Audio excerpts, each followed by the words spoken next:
Hello everyone, welcome back to my YouTube channel. This side Akshada Gupta, your NEET Biology educator.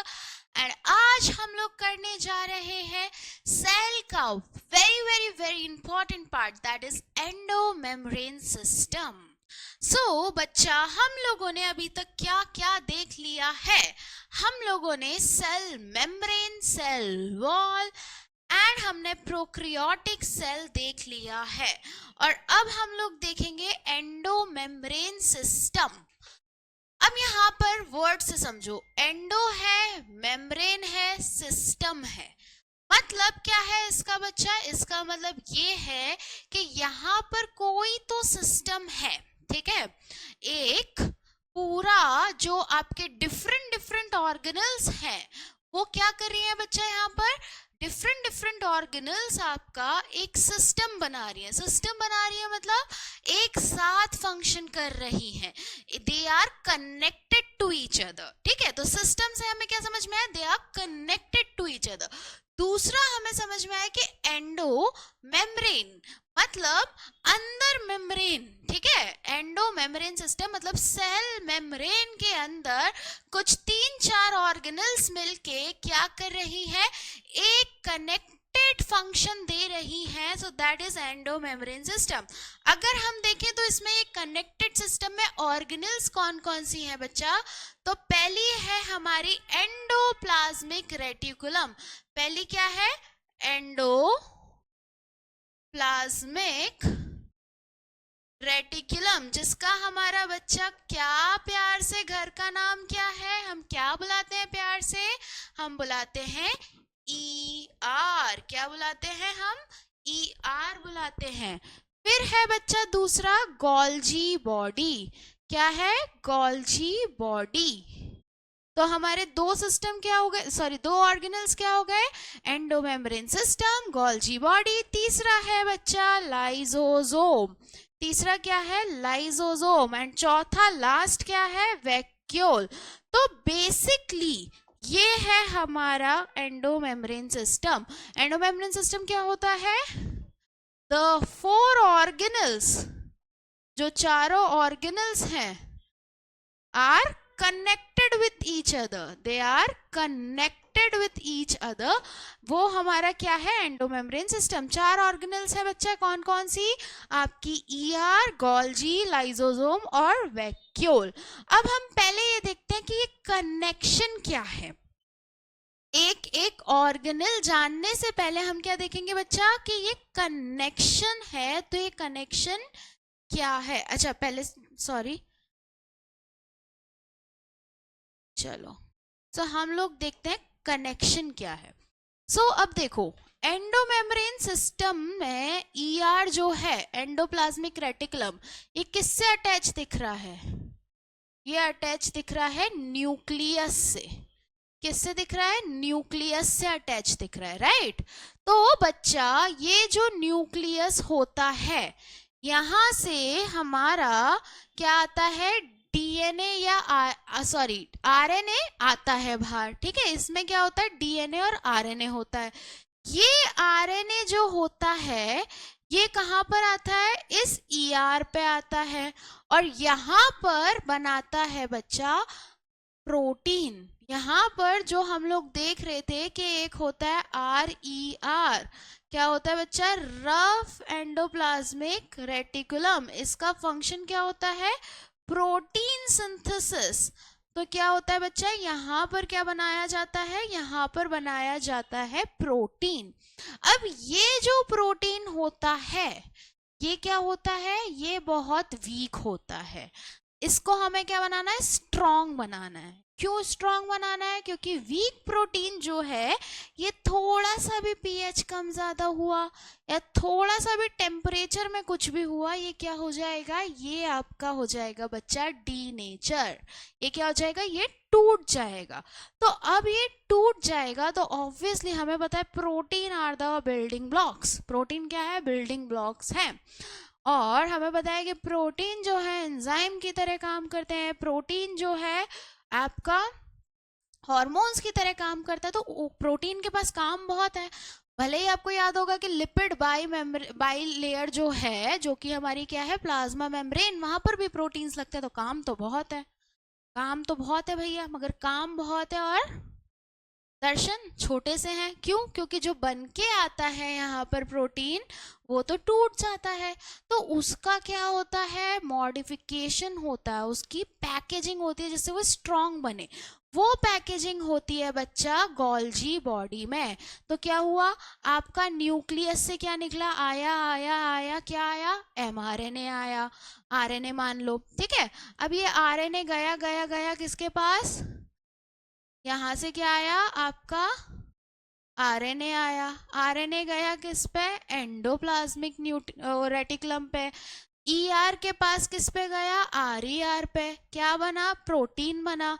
ये कैसा बना, primary protein बना, जो कि टूट सकता है।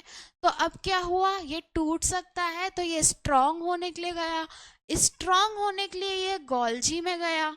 यहाँ क्या होगा, मॉडिफिकेशन होगा एंड पैकेजिंग होगी।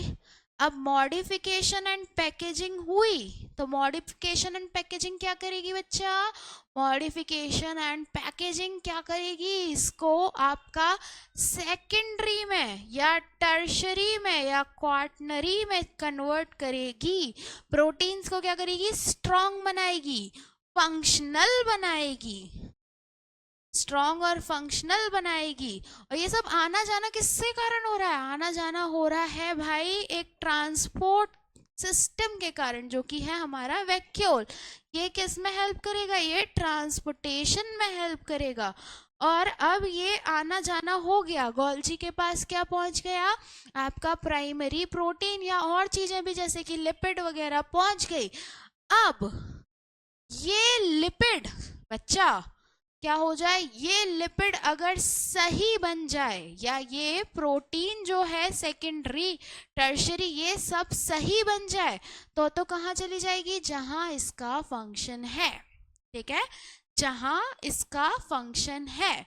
मगर अगर ये सही नहीं बनी तो क्या होगा, तो आपका सत्यानाश तो नहीं होगा।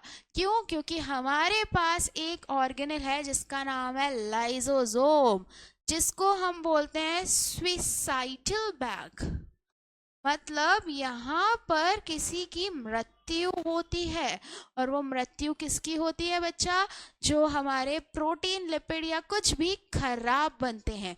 क्यों? क्योंकि यहाँ पर होती है हाई हाइड्रोलाइटिक एक्टिविटी। कैसी एक्टिविटी होती है, हाई हाइड्रोलिटिक एक्टिविटी होती है। मतलब यहाँ पर एसिड ज़्यादा होता है, और यहाँ पर आपके इंजाइम्स होते हैं जैसे कि लाइपेजेस, प्रोटीएजेस, जो कि क्या करते हैं, इन प्रोटीन को, लिपिड्स को तोड़ देते हैं। खराब बनेगा तो वो टूट जाएगा, सही बनेगा तो वो काम पे चले जाएगा। तो समझ में आया, समझ में आया। एंडोमेम्ब्रेन सिस्टम क्या है बच्चा, एंडोमेम्ब्रेन सिस्टम कुछ नहीं, एक कनेक्टेड लूप है, कनेक्टेड है। कैसे कनेक्ट हो रहा है, ईआर पे आरएनए पहुंचा, ठीक है, फिर ईआर पे आरएनए पहुंच के क्या हुआ बच्चा, ईआर पे आरएनए पहुंचा, प्रोटीन सिंथेसिस हुआ, ये गया गोल्जी पे, गोल्जी पे क्या हुआ बच्चा, मॉडिफिकेशन हुआ। अब ये सही बना, इफ करेक्ट, तो कहाँ पहुंच जाएगा, वर्क प्लेस पे, जहां पर इसको जाना है। जैसे अगर प्रोटीन सही बना तो ये लिपिड बाई लेयर के पास चले जाएगा, और अगर गलत बना, इफ रॉन्ग, तो कहाँ जाएगा, लाइसोसोम पे जाएगा, और वहां इसका डिशम डिशम होके इसको खत्म कर दिया जाएगा। और ये सब किसके थ्रू जा रहे हैं, ये सब जा रहे हैं हमारे वैक्यूल के थ्रू। So this is our endomembrane system. I hope आपको ये समझ में आया होगा। बहुत क्रिस्प वे में मैंने सिस्टम समझाया है। अब हम लोग नेक्स्ट लेक्चर में क्या करेंगे बच्चा, नेक्स्ट लेक्चर में हम लोग इसको एक एक करके, कि अब सिस्टम तो समझा दिया, अब एंडोमेम्ब्रेन का अलग से फंक्शन कैसा दिखता है, स्ट्रक्चर क्या है, आपका गोल्जी कैसा दिखता है, स्ट्रक्चर क्या है, ये सारी चीज हम लोग नेक्स्ट लेक्चर में एक एक करके करेंगे। सो मैं एक बार बस ये बना देती हूँ कि क्या हो रहा है। न्यूक्लियस है, न्यूक्लियस से आरएनए निकला, कहाँ गया, ये गया ईआर पे, ईआर पे भी आरईआर पे, यहाँ पर क्या बना, प्रोटीन बना, कौन सा, प्राइमरी, ठीक है। ये गया आपका गोल्जी पे, गोल्जी पे क्या हुआ, सेकेंडरी, टर्शरी, क्वार्टनरी, प्रोटीन बना। ये आपके लिपिड्स में भी मॉडिफिकेशन हुए, ग्लाइकोलिपिड्स जैसी चीजें बनी, और ये आगे चले गया। इसके दो रास्ते हैं, सही बना तो वर्क प्लेस पे, गलत बना तो लाइसोसोम पे, और वहां क्या होगा, ये मर जाएगा। कैसे, हाइड्रोलिटिक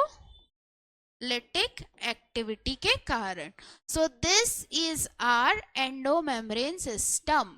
आई होप आपको समझ में आया होगा, नहीं समझ में आया तो कमेंट पे डालो, ठीक है, या इंस्टाग्राम पे नीट बायो हैकर इस पे जाके डीएम करो, या टेलीग्राम पे, इनकी भी लिंक आपको मिल जाएगी डिस्क्रिप्शन पे, ठीक है।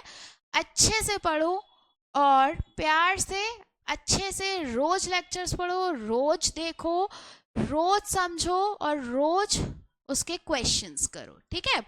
जब आपका 100% आपको लगे कि अच्छा हो रहा है तो डॉक्टर बन ही जाएंगे, ठीक है बच्चा। चलो बाय बाय।